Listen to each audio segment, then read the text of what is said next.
দিকে এক রাজনৈতিক দলের নেতা এবং মন্ত্রীরা বলছে এই এসআইআর এই ভোটার তালিকা থেকে একজনের বৈধ ভোটারের নাম যেন বাদ না যায়।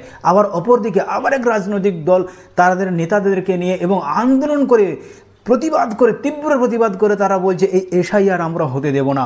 কিন্তু আমার প্রশ্ন, একজন সাধারণ নাগরিক হয়ে আমার প্রশ্ন, যে আপনারা কেন বলতে পারলেন না সবাই একসঙ্গে যে একজনও বৈধ ভোটারের নাম যাতে বাদ না যায় তার জন্য আমরাও কিন্তু সাহায্য করব নির্বাচন কমিশনকে। আপনারা কি চাইছেন যে নির্বাচন কমিশন যেন এখানে এসআইআর করতে না পারে? কেন সেটা কেন বা করছেন? জাতীয় নিরাপত্তার উদ্দেশ্যে কিন্তু আমাদের বিভিন্ন রাজনৈতিক দল নির্বিশেষে এবং সাধারণ জনগণকে বোঝাতে হবে যে আমরা সবাই প্রকৃত ভারতবাসী। জাতীয় নিরাপত্তার তাগিদে আমরা সবাই এক হয়ে কাজ করব। আমরা নির্বাচন কমিশনকে সহযোগিতা করব কোনো রকমভাবে দ্বিধা দ্বন্দ্ব ভুলে।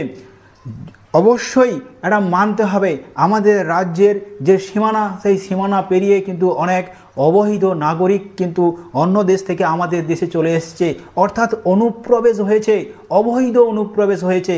এবং রোহিঙ্গা, মায়ানমার থেকে যে রোহিঙ্গা বাংলাদেশ হয়ে আমাদের পশ্চিম বাংলায় চলে এসছে সেটা কিন্তু প্রমাণ রয়েছে। বিভিন্ন মেন স্ট্রিম মিডিয়া কিন্তু সেই প্রমাণ দেখিয়েছে তাদের বিভিন্ন নিউজে।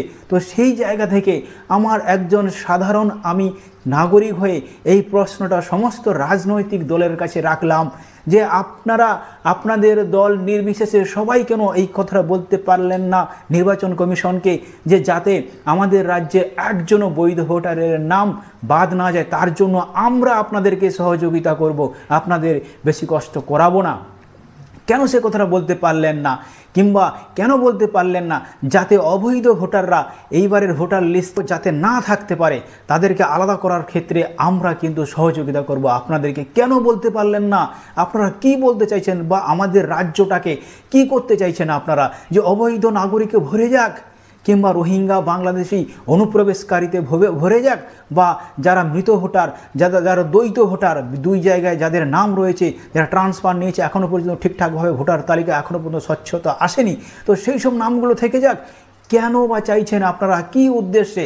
সত্যিই যদি আমাদের রাজ্যকে আরও এগিয়ে নিয়ে যেতে হয়, শিক্ষা, স্বাস্থ্য, কর্মসংস্থান, প্রযুক্তি, বিজ্ঞান, ভাবনা সমস্ত দিকে যদি এগিয়ে নিয়ে যেতে হয়, তাহলে কিন্তু আগে আমাদের জাতীয় নিরাপত্তাকে নিশ্চিত করতে হবে।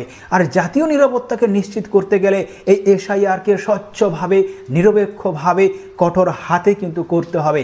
তার জন্য শুধুমাত্র নির্বাচন কমিশনের একার দ্বারা সম্ভব নয়।